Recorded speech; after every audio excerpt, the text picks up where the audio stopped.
Bienvenidos. En esta oportunidad vamos a trabajar sobre el circuito equivalente del transformador y la reducción de parámetros.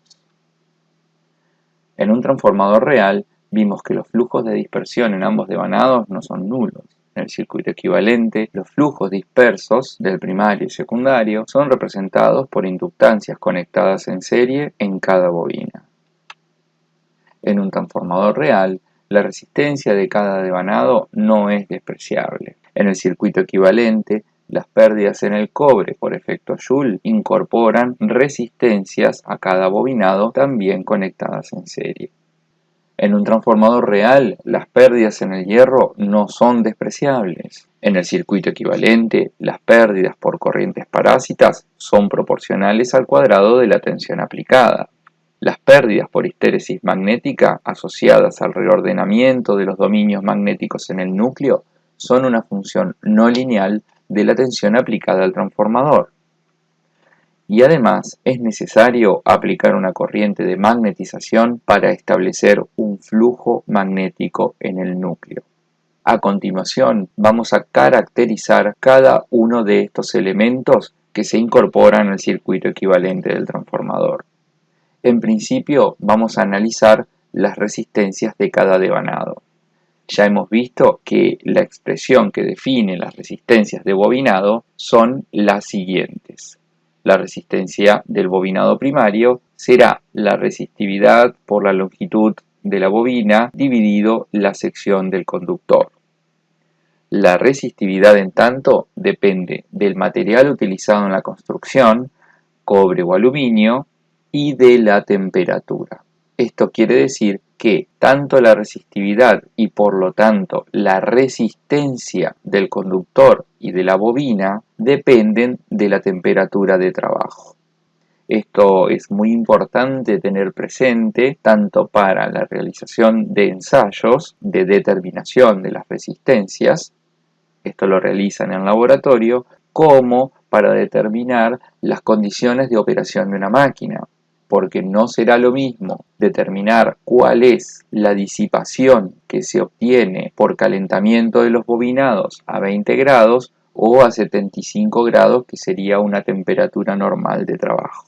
La expresión que nos permite calcular la resistividad a una temperatura T2 la vimos en una clase anterior. Conocemos el valor de la resistividad a 20 grados, un coeficiente que depende del material y el salto térmico.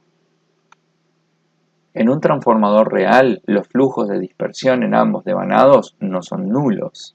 En el circuito equivalente, el flujo disperso en el primario produce una fuerza electromotriz que expresamos con esta ecuación, es decir, se obtiene como resultado del producto entre el número de espiras primarios y la derivada del flujo de dispersión en el tiempo.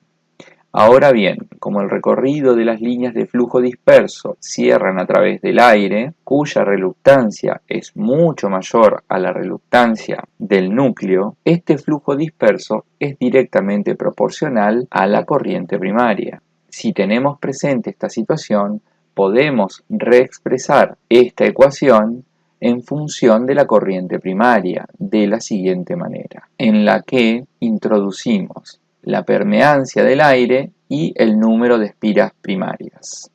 Reordenando esta expresión, teniendo presente que la permeancia en el aire y el número de espiras son cantidades escalares constantes, obtenemos la siguiente expresión. Si reunimos todas las constantes en una sola, obtenemos el valor de la inductancia LP. Realizando el mismo razonamiento, obtenemos la misma expresión y esta vez para el bobinado secundario. Por último, las pérdidas en el hierro no son despreciables.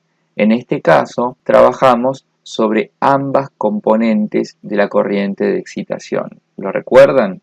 Tenemos a la corriente de magnetización y la corriente de pérdidas.